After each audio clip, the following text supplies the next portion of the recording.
The transmission arrived in the dead of night, a pulse of light and sound that rattled the foundations of Earth's understanding of the universe. It was not intercepted by accident, nor was it a mere curiosity. It was deliberate, a message crafted for humanity alone. Dr. Elias Voss stood at the center of the United Nations Security Council chamber, his heart pounding as the alien words scrolled across the holographic display before him. The Seraphis had spoken. Their message was clear. Humanity has been observed and deemed worthy of evaluation. Send forth an envoy. The trials of worth shall determine your place among the stars. The world had erupted in chaos. News channels speculated endlessly. Religious leaders proclaimed it a test of faith. Scientists debated the authenticity of the message, though none could deny its mathematical precision, its elegant structure, proof of intelligence far beyond Earth's own. The decision of who would represent humanity had not come easily. There had been arguments, political maneuvering, and secret deals.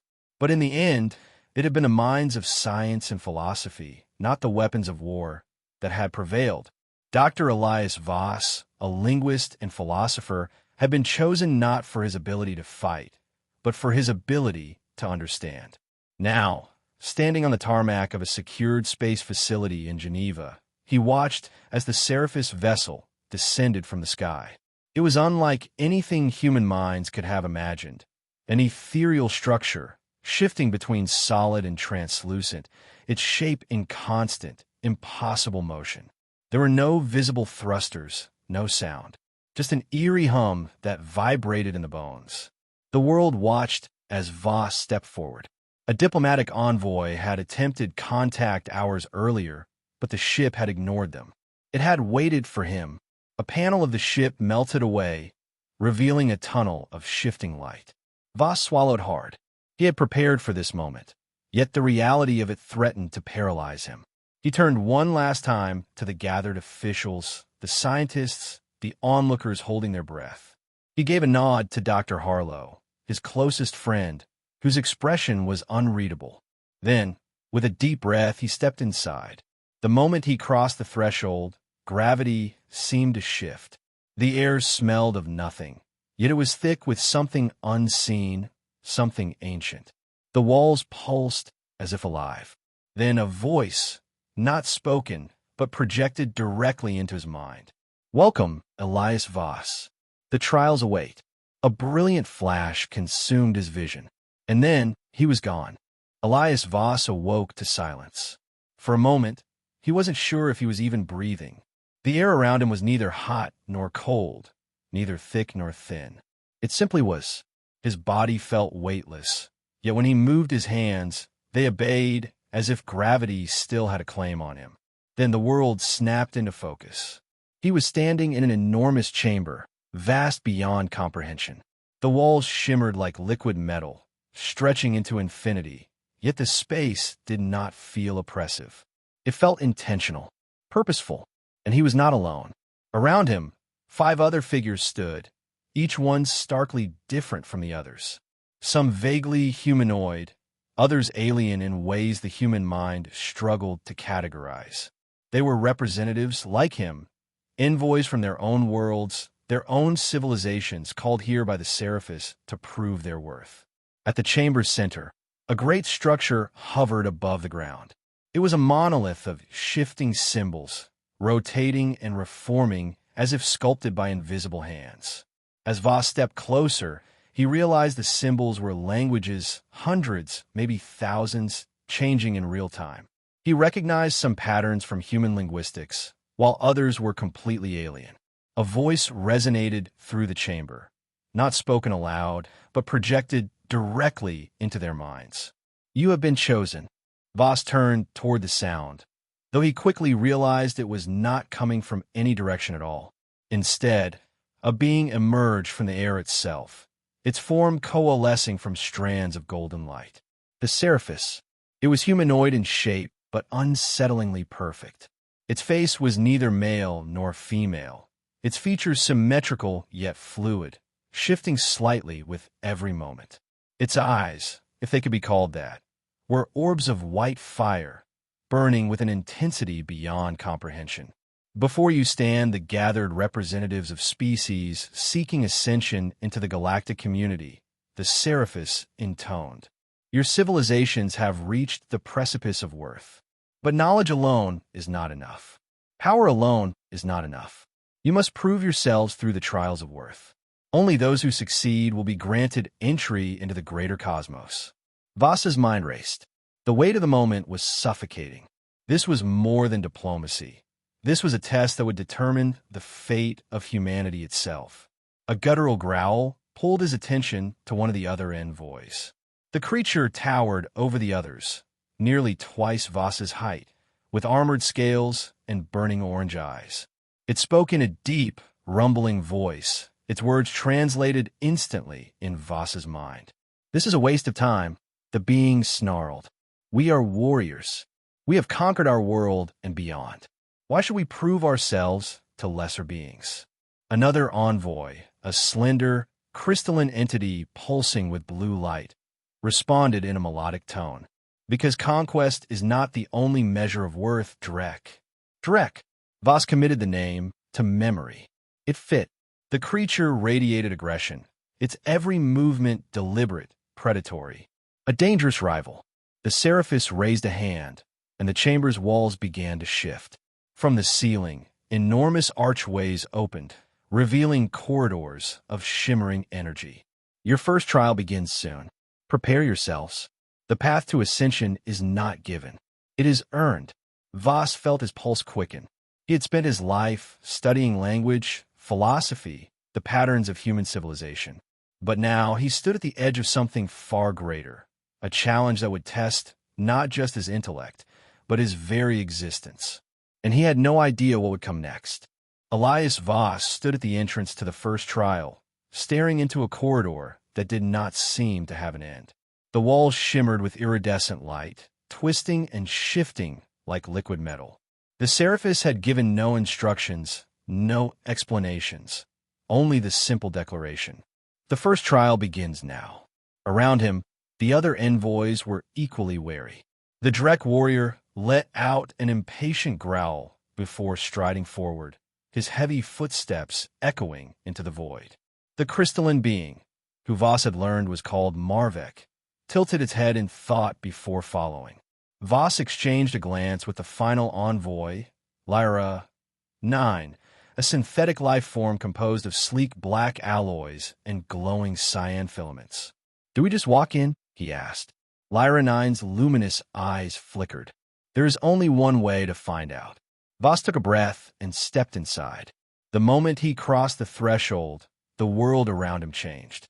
The corridor was gone, replaced by an endless starry void. He stood on an invisible surface, weightless yet anchored, as if gravity had been redefined to suit the whims of this place. A voice, cold, precise, spoke directly into his mind. Trial 1, the measure of intelligence. Before him, shapes began to materialize, floating geometric constructs, shifting through impossible dimensions.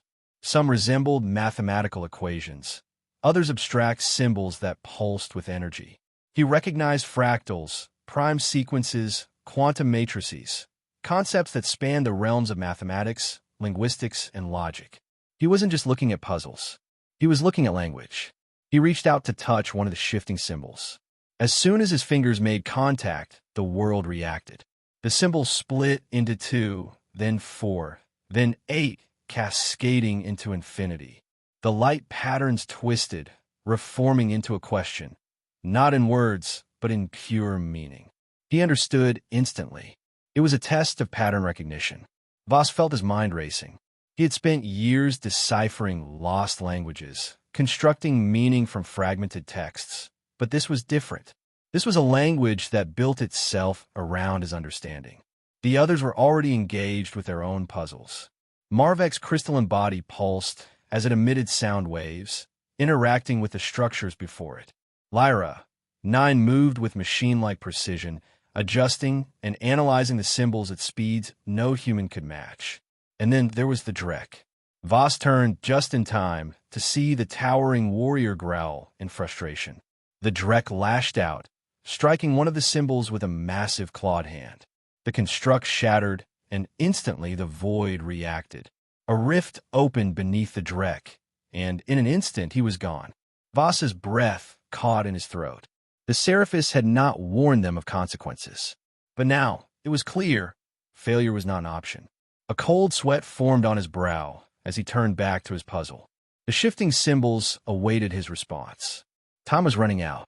He closed his eyes, let out a slow breath, and reached deep into his mind, searching for the patterns that would save him. The void dissolved around Elias Voss, replaced by something impossibly real. He stood on solid ground now, a cityscape, vast and unfamiliar.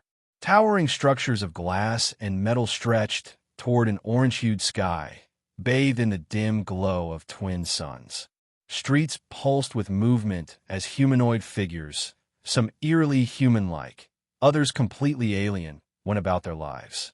For a fleeting moment, Voss thought he had been transported to an actual alien world. But then he felt it, a subtle unreality beneath the surface, like a lucid dream that threatened to unravel if he focused too hard. Trial 2. The Measure of Morality. The voice of the Seraphis echoed within his mind. Across the city, the other surviving envoys appeared, disoriented but quickly adjusting. Lyra 9's metallic frame shimmered as it processed the environment. Marvek tilted its crystalline head, analyzing its surroundings. The Drek warrior was gone. Eliminated. Voss swallowed the thought and focused. If the first trial tested intellect, then this would test something far more subjective. The voice of the Seraphis continued. Before you is a civilization in crisis. Its people do not know it yet, but a catastrophe approaches, one that will decide the fate of their species. You have been given power over their destiny. What you choose to do, or not do, will define your worth. Voss felt a shiver crawl down his spine. He turned and found a sleek, black pedestal rising from the ground before him. The others had one as well. As he stepped closer, glowing text in an alien script appeared, shifting into something readable. Choose how to shape the future. The pedestal split into 3 separate options. 1. Provide advanced knowledge. Uplift the species by accelerating their technological development, giving them tools to avoid disaster. 2. Intervene directly. Take control of the situation, making choices for the civilization to ensure its survival. 3.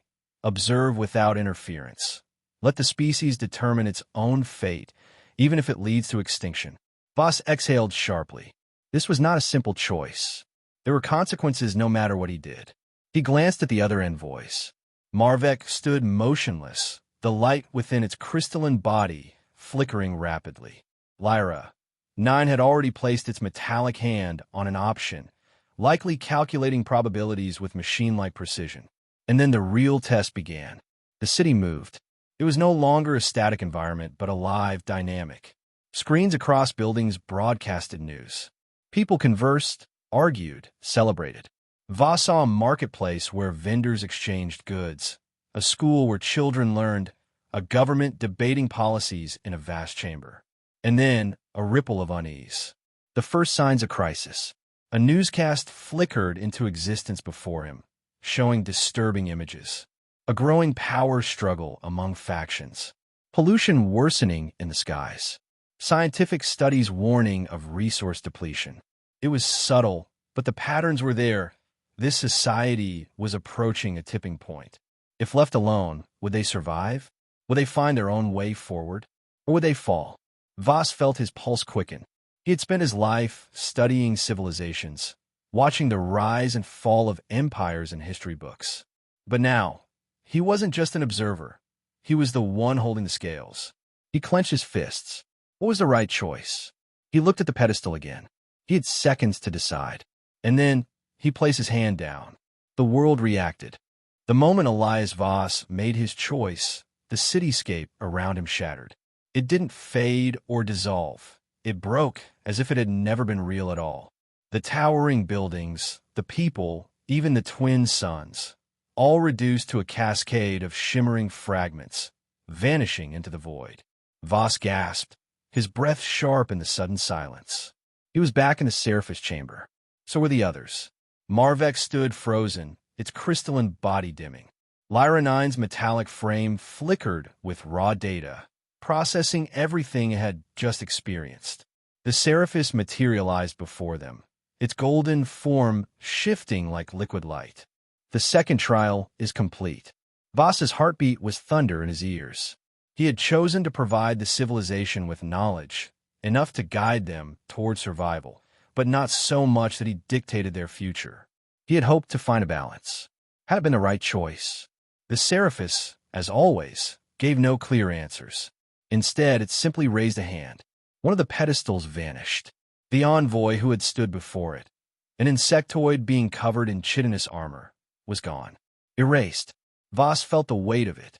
The trials were not just about testing their species. They were about eliminating those deemed unworthy. Your species remain in consideration for ascension. The Seraphis' voice resonated through their minds. The final trial approaches. But first, you must understand what is truly at stake. The chamber shifted. Walls melted away, revealing something vast beyond comprehension. A graveyard. Voss's breath caught in his throat. Before them, floating in the abyss, were the shattered remnants of entire worlds, planets reduced to ruin, civilizations wiped from existence. Some were nothing but broken husks, their atmospheres stripped away. Others were perfectly intact, yet devoid of all life, as if every living thing had simply ceased to be. These are the civilizations that failed. The Seraphis' voice was cold, impassive. Voss felt ice crawl down his spine. The implications hit him like a sledgehammer. This wasn't just a test for entry into the Galactic community. It was a judgment. Failing the trials didn't mean isolation. It meant eradication. Why? Marvek's voice rang out, sharp and crystalline. Why would you destroy those who fail? The Seraphis turned, its glowing gaze locking onto Marvek. Because weakness invites chaos. Civilizations that are not ready bring destruction not only upon themselves, but upon the cosmos. We do not permit that risk. Voss felt nausea twist his stomach. This was no benevolent test. This was selective extinction. He turned to Lyra 9. Did you know about this? The synthetic envoy hesitated, its glowing eyes flickering. I had suspicions, it admitted, but not confirmation. Marvek stepped forward. And if we refuse to take part in your trials? The Seraphis stared at them. Refusal is failure. Failure is elimination. A pit formed in Voss's stomach. This trial, this entire process was not about proving worth. It was about survival. And now, more than ever, he understood. He wasn't just fighting to join the Galactic community. He was fighting to ensure that humanity did not become just another grave in the void. Elias Voss stood at the edge of oblivion. The shattered remains of failed civilizations drifted in the void beyond the chamber. The Seraphis had revealed the truth. This was not just a test for ascension. It was a culling. Fail, and humanity would not be left in isolation. It would be erased. The final trial loomed before them. Marvek's crystalline form pulsed with agitation. Lyra 9 remained eerily still, its glowing optics flickering with unreadable calculations. The Seraphis had not yet explained what the final challenge would be, only that it would determine whether their species lived or died. The last trial begins now. The chamber shifted. The floor beneath them vanished, and in the next instant, Voss was somewhere else. He was standing on Earth. No, not really. He knew it couldn't be real, but it felt real. He was in Geneva, near the United Nations building. The sky was blue, the wind crisp against his skin. People bustled past him, scientists, diplomats, world leaders. A moment from before he had left. But something was wrong. The streets were lined with screens broadcasting a single message. Humanity has failed the trials. Evacuation is not possible. Panic spread through the crowds. Parents clutched their children. Soldiers scrambled, shouting orders into radios that no longer responded. Above, the sky darkened as something massive, something Seraphis, descended from the heavens. This wasn't a vision. This was the final test. Voss turned sharply and saw the others. Marvek stood in the middle of an alien city, its people staring up in terror. Lyra, 9, was in a vast, synthetic metropolis, surrounded by panicked AI constructs. They had all been placed within simulations of their own worlds, and in each one, the message was the same. Their species had failed. Their species was doomed. The final trial is the test of response. The Seraphis' voice echoed across the artificial sky. You have seen the fate of those who fail. Now, you must decide how you will face it.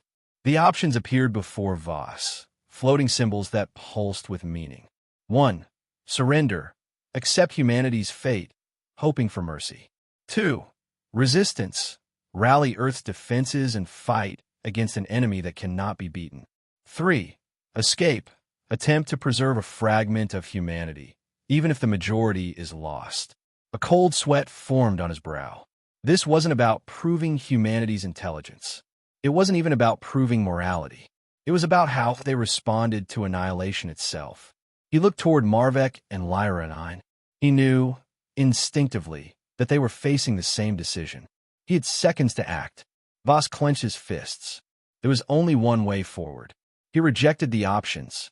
He turned away from the floating choices, away from the false decisions they had been given. Instead, he shouted into the sky, defying the simulation itself. You claimed to judge us, but you never gave us a real choice. His voice rang out, louder than the panicked screams of the crowd. You expect us to accept your framework. But the measure of a civilization isn't how it reacts to death. It's how it chooses to live. The world shook. The floating options flickered, distorted. The simulation fractured. And then everything collapsed in a white light. Elias Voss was weightless. The world, the simulation, the illusion, had collapsed into brilliant white, consuming everything. The people, the buildings, the sky.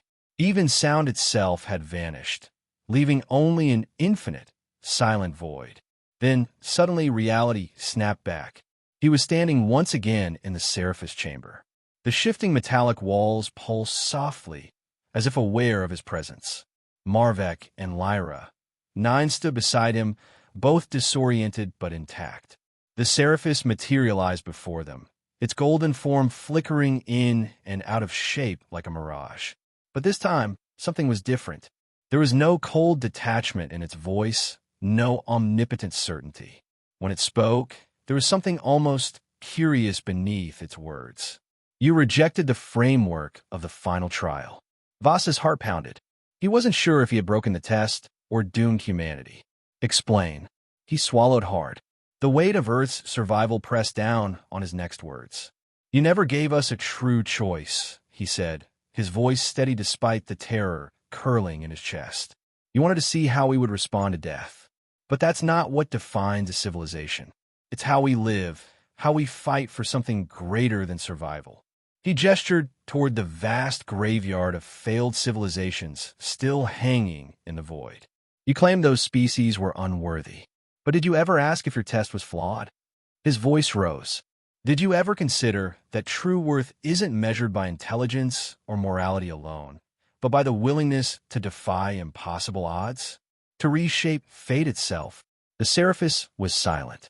For the first time, the ancient being hesitated. Marvek stepped forward, its crystalline body pulsing with light. I concur. Your trials are narrow, designed to eliminate rather than uplift. If you seek only obedience, then you do not seek equals. You seek subjects. Lyra 9's mechanical frame emitted a soft hum. Logical assessment. The nature of the trials suggests a flawed methodology. Survival of the fittest is not equivalent to survival of the worthy. The chamber trembled. The Seraphis' form glitched, as though struggling to contain something, a reaction it had not anticipated.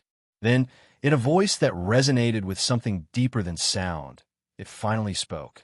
You are the first to challenge the trials themselves. The words sent a shock wave through the chamber. Voss's breath caught. The first? Had no species before them ever questioned the rules? Had every other civilization simply accepted the test and failed? The Seraphis raised its hand. The void around them shifted, the graveyard of lost worlds flickering like distant memories. The ruined planets, the extinct species, one by one, they faded into darkness. Then, the chamber opened. Beyond, for the first time, Voss saw what lay on the other side. A galaxy teeming with life. Worlds that stretched beyond the limits of human imagination. Spacefaring civilizations, luminous cities suspended in nebulae, celestial structures more vast than any empire. The true galactic community. The Seraphis turned to them, its flickering form stabilizing. Humanity will not be erased. You have not merely passed the trials. You have changed them. A pulse of golden light surged outward, washing over Voss, Marvek, and Lyra 9. It was acknowledgement. Acceptance. Welcome to the stars.